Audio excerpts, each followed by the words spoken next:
Hello everyone, my name is WalStreet and today we are here to watch Over the Hill Episode 1 Humble Beginnings from Angry Welsh, made by Angry Welshman Production. Anyways, I'm just going to jump into it. I stalled long enough. I literally can't think of how to segue this over. So we're just going to say let's go, and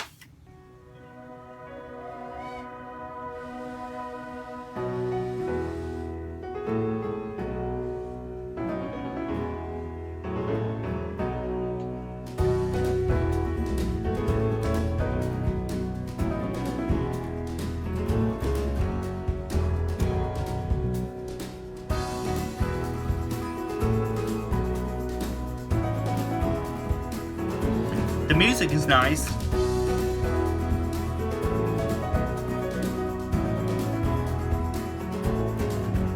Train simulator. Fun fact, I tried making my own way out for a train universe at one point, but the computer crashed and deleted all of it. Deleted months of work of process. So, yeah. And I never got back into it because of it, so I just can't tell which one is. My version was 2012, I believe. My cousin knows, so he can be confident.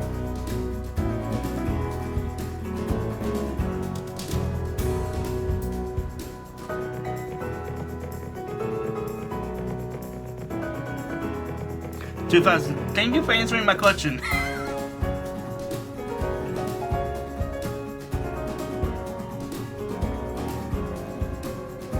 Okay.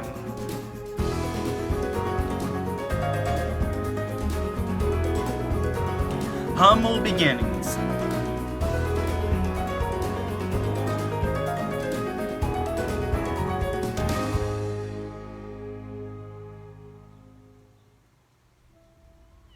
This is Llandeardog.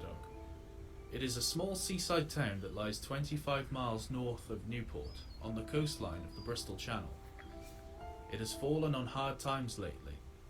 The line runs from Blaenberris, where trains arrive from the main line, and then heads eastwards over the Pennoeth Beacons, through Abersaeth and Pantygassog, before finally arriving at the seaside town of Llandeardog. Goods from all over the country were brought here to be exported all around the world, while imported goods would arrive on ships to be taken away to the cities far away. This whole operation was dependent on the railway. But this wasn't to last. In the fall of 1962, the line fell victim to Dr. Beeching's modernisation plan. Passenger services were cut on the line, leaving its stations to lie closed and forgotten. With the decline of exporting coal abroad, the port of Llandeardog was closed. There was some reprieve. The line stayed open so as to take coal traffic from Pennyog Colliery to power stations around the country. Pennyog Colliery, which is located half a mile west of Pennyog, used to be the region's largest exporter of good quality anthracite used in ships, on the railways and in power stations. But even this traffic wasn't enough to save the line, and in late 1964, as the miners' strikes crippled coal production, the colliery and the railway the traffic ran on was forced to close down, leaving several thousand colliers, shipyard workers and railwaymen unemployed. The winter of 1964 was a dark time for the people of the Pennoeth Valley. Many men and women who once worked here were struggling to find alternative employment. There wasn't any to be found, and morale plummeted to an all-time low. As the desperate townspeople struggled to make ends meet, the roads were closed due to ice and snow, and with no railway line to use as an alternative, the townspeople, agitated with this shocking state of affairs, had had enough, and all rallied together to prevent the line from being scrapped.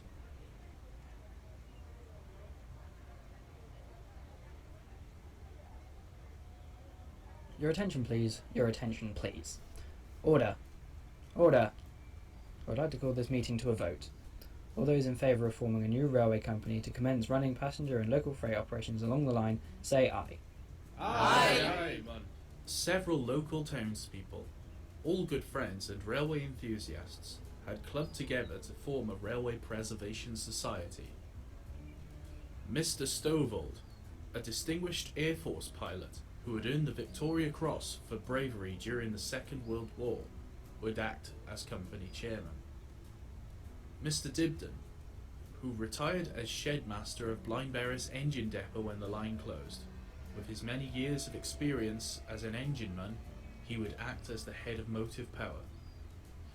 Mr. Edmondson, a former mechanical engineer from Yorkshire who had worked for the National Coal Board at Pennyog Colliery, would handle maintenance and would act as the chief engineer. Mr. Bruce, a former bus driver and keen railway enthusiast, would be in charge of administration and fundraising.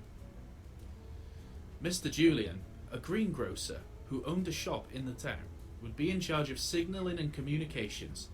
He had already begun collecting donations towards the refurbishment of Landiadog Station. And finally, Mr. Anthony, a former welder from the I'm trying to shipyard, keep listening, being serious, but the animations to these guys are just funny. I know you have no control over that, but guys, I'm trying to hold my laughter in this serious moment. He could find a use for them. Together, they formed the Pennoith Valley Railway Society. A meeting was called to form a new railway company to operate and run the railway themselves. During the meeting, many people from all over the country turned up to have their say, but sadly, they struggled to find the starting capital to get the company moving. Help was soon at hand, as Mr. Davies, a former engineering officer of the Merchant Marine, turned up to offer a solution to their dilemma. For you see, Mr. Davies was a rich man, born and raised in Landiadog.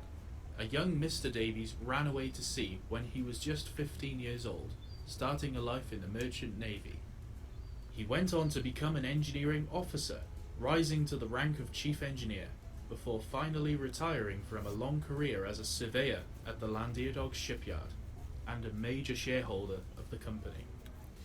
This had left him with a huge amount of experience of running a large company, as well as a large amount of money, and he was keen to use his skills well on into his retirement years. Good evening, ladies and gentlemen. I have witnessed the decline of Landiadog firsthand, and I agree that something must be done. Our town has great potential. I would like to ask a question. If I were to fund the initial starting capital, and then help to find the capital for further expansion of such a project, would that make me a shareholder? Yes, that is correct. This company will be run by the board of directors with voluntary labour provided by the Preservation Society. I see. Well, I am willing to put forward the capital for such a venture. But please tell me, once my own costs are recuperated, what would be done with the remaining profits? Well, the company would continue to run and any profits earned would be paid back as dividends on top of your investment. Ah, now you see I am a self-made man, sir. I do not need anything more to please me in my twilight years. I must admit that my enforced retirement was something of a shock to me.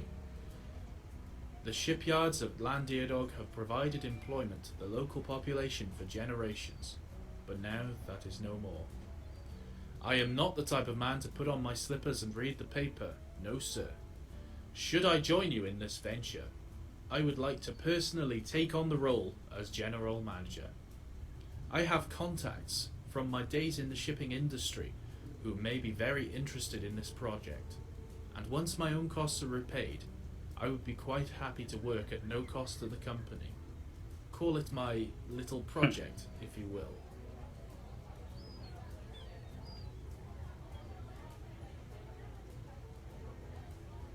Very good. Ladies and gentlemen, you have heard our proposal and I would like to draw this meeting to a close by proposing a vote of confidence. All those in favour of Mr. Davies' proposal to become the initial shareholder say aye. Aye. All those against? Okay. Motion passed. I have the honour of welcoming Mr. Davies to the Railway Board of the Pennoith Valley Railway Company.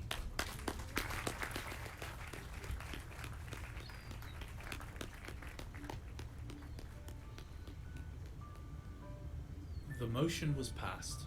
Mr. Davies had become the general manager, and the local townspeople set to work repairing the line for its reopening. Mr. Davies had done a great job rallying the local townspeople to volunteer to prepare the line for the first open season. With over 50 working volunteers and many other supporters from around the country, thanks to Mr. Bruce's hard work of fundraising and promoting the railway, work began in repairing the line to the standard demanded by the Light Railway Act. However, there was a problem. Whilst some rolling stock was on the way, the railway did not have any locomotives, and despite Mr. Davies' investment, the railway didn't have the funds to buy any. Mr. Anthony's coaches were immediately brought to the line, but it soon became obvious that a lot of work would be needed to make them usable. Well, they aren't exactly as clean as I expected, Mr. Anthony. But they've been sat in a field for 10 years. What did you expect? Well, Mr. Anthony, I feel we're going to have to do some work to get these coaches ready. They'll be spick and span ready for the first train, Mr. Davies. Yes. But I am going to need some new material for the seats, Mr. Davies. With what money, Mr. Anthony? With what money? We have none. What? Not at all? We've spent virtually all of Mr. Davies' starting capital on transporting these rotten coaches here. Rotten coaches? How dare you? Gentlemen, please! Carry on, Mr. Bruce. Funds are seriously low right now. We need to start running trains as soon as we possibly can, Mr. Davies. We need to make money, and fast. But we have no engines, Mr. Bruce. What good are coaches with nothing to pull them? We need an engine. And fast. I know where I can find you an engine. You can find me an engine, Mr. Edmondson? Even better, I can find you too. Mr. Davies was surprised to learn from Mr. Edmondson that 2 old locomotives had been left behind at Pennyard Colliery when it closed, and so with no time to lose, the team headed straight to the colliery to investigate. Well, first we have no engines, and now we have 2. What is your name? My name is Ian, sir. When I used to work down pits, Mr. Davies, I was Ian's fireman. He hasn't been overhauled since. I can see that, Matthew. Well, let's hope we can clean him up a bit and light his fire. And your name is? Leslie, sir. But you're a BR design, are you not? What are you doing here? Swindon built, sir, but mechanical problems, lots of them. Call board weren't interested in repairing me. Made a bodged job of it too. Mechanical problems? But are you operational? My engine was last started in October, sir. Hasn't been started since. Well, let's start you up and see what happens. Mr. Bruce, if you would, please. Mr. Bruce checked the oil levels, drained the water filters, and then, with a lot of cursing and banging, he tried to start Leslie's engine for the first time. Okay, Mr. Bruce, start him up. Right you are, Chief.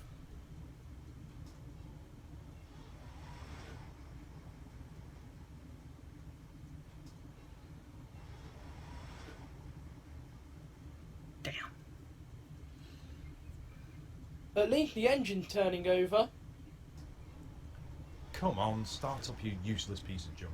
Hey! It's alive, you know.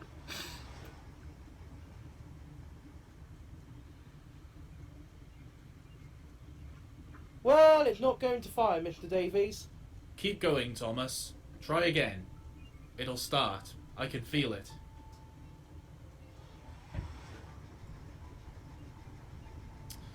Ah!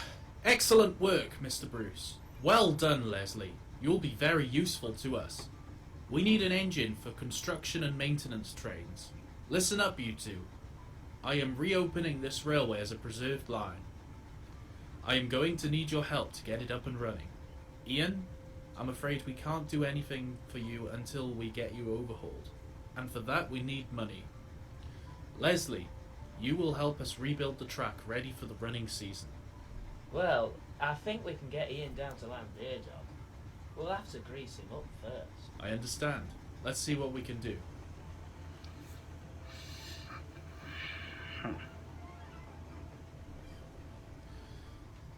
Ian was greased and oiled, and with a hard pull, Leslie dragged Ian from his spot and pushed him all the way back to Landiadog, where the volunteers had cleaned some of the sidings of foliage.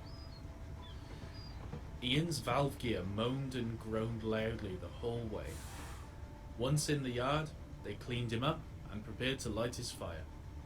Sadly, his components were very worn out. His bearings were so badly worn you could see right through them. Well, you don't see that every day. I've seen old trampers in a better state than this. Ugh. Bloody coalboard! Have they never heard of maintenance? We couldn't afford it, sir. We had to make the best of what we had. Well, that has spoiled my plans. Right, well at least we can make a start with the track. Leslie here will be very useful. I won't let you down, Mr. Davies. I can pull the passenger train. No, you are too small to pull passenger trains on your own. But I can do it. I'm no smaller than Ian here. No, Leslie. I need you for maintenance work. It's more important right now. And besides, you're both too small to pull passenger trains. What's your maximum speed, Leslie? 15 miles an hour, Mr. Davies. Right, well, there's your answer, Leslie. I'm very sorry, but you are just too slow to keep to a timetable. And there is no way Ian here could pull a passenger train. His tanks are just too small for our line. He cannot do it. Not until we get some new bearings or coupling rods for him. I know where you can get them from. Where?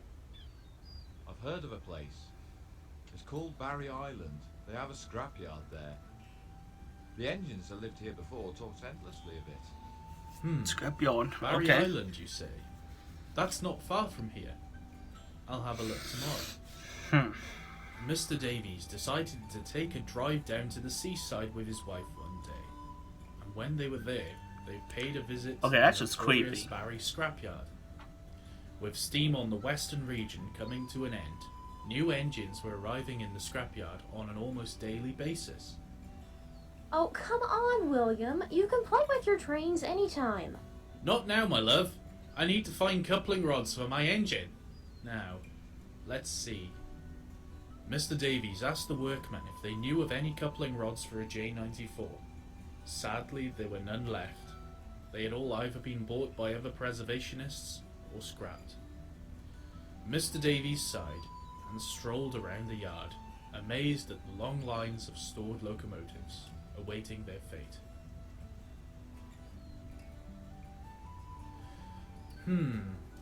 What now, William? I've had an idea. Oh, not another one. I have told you, we are not having a conservatory, and that is final. No, woman, not that. About the railway. I need an engine to pull trains, but look here. There must be an engine suitable. But, William, look at them. They're all old wrecks. Hey, you aren't exactly a spring chicken yourself. Oh, well, really? Now then. People seem to what I forget that need they're is a alive. mid-sized engine. Something powerful, but not too expensive to run. Excuse me, sir. Yes, sir. How can I help you? My name is William Davies, General Manager of the Pennoeth Valley Railway Company. I need an engine to run my line.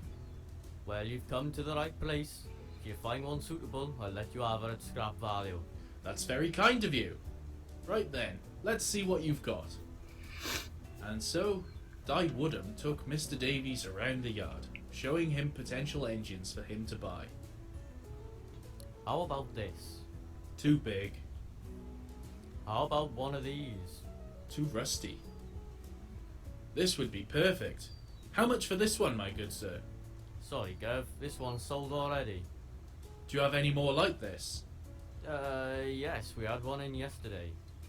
Great, can I see it? But it has no tender. No, none of my engines do. What? I had British Steel down here a few months ago. They bought all the tenders I had. They use them for water carriers or to carry steel billets or something. Well, how can I have a tender engine without a tender? You'd have to have one made. Have one made? Gordon Bennett, do you have any mid-sized engines with tenders here? None, Gov. I got none. We get new engines in every day though, so perhaps you could come back again. Okay, well, I guess I better be going. You could always try Cashmere's in Newport. I hear they have some J94s. Whatever those are. No, I need something bigger than a J94. Have you got any hauls? What about me, sir? Oh, pay him no attention, Squire. Now over here we got... No, hold on. You? So, why would you be the solution to my problem? Because, sir, I have a tender. I was given a light overhaul before I was scrapped. My boiler is good for at least another 5 years. 5 years, you say? Well, that puts a few ticks in boxes. Where were you based before being scrapped? Bath Green Park, on the Somerset and Dorset line, sir. Ah, the famous S&D. So you have no problem climbing hills then? None at all, sir. What's your name? I don't have a name, sir. How much for him, Di? God, you don't hang around much, do you? Well, you got a lot of work to do on him. Tell you what, since he's been here so long, you can have him cheap. You're a good man, Di. No, I'm not. Well, you know, I suppose I am. Alright, don't revel in it, man. Now then, what to call you? I've never had a name before. How about Di? After this nice man that saved you. Splendid idea. Do you like the name? Yes, sir. Very much so. Very good. Well, Di, we haven't got much time to get you repaired. I need you in working order, ready to start the running season. We're counting on you. I won't let you down, sir. Mr. Davies went with Di Woodham to his office. Mr. Woodham was as good as his word, and the two gentlemen made a deal and bought Di at a very good price. Good. Next day, Di was collected from the scrapyard by a diesel which Mr. Davies had arranged. He was oiled up and prepared for his journey to Llandeardog. The heavens opened and it began to rain. Di began to feel nervous. Well, I haven't moved in several years. I hope I can still roll. Di, you'll be as fit as a fiddle before you know it. Don't you worry, boss man. I'll soon have him moving. The diesel pulled hard, and Di's wheels cracked and groaned as the rusted valve gear creaked into motion once again.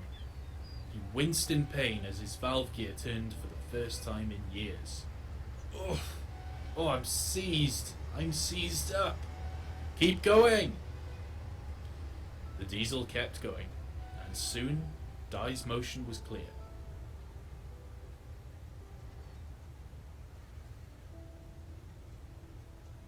The workmen applied more grease and oil to prepare Di for his long journey.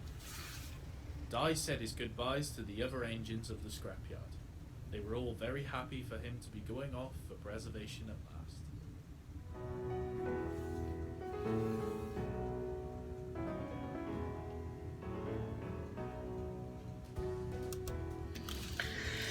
Okay. That was not what I expected. Okay, to be 100% honest, I kind of mentioned this briefly in the beginning, but I thought this was going to be like a parody of Thomas, but right off the bat, this whole thing makes me feel like it's unique. I probably am missing something, or this is based off of something, but this feels entirely different from what I've seen from other train shows that I've seen when I was a kid. Sorry if I was really quiet. It was really heavily narrated, and I have to make sure I hear everything so I don't miss anything. But that tends to happen on my first episodes of everything. I tend to be really quiet. If you want me to continue this, maybe it's a lot less narrative and more dialogue based. I can react to it more and just have a good laugh or get emotional. I'm happy that Di is safe. There's hope for the railway. Anyways, God bless. Peace be with you. See you on the next episode. Goodbye.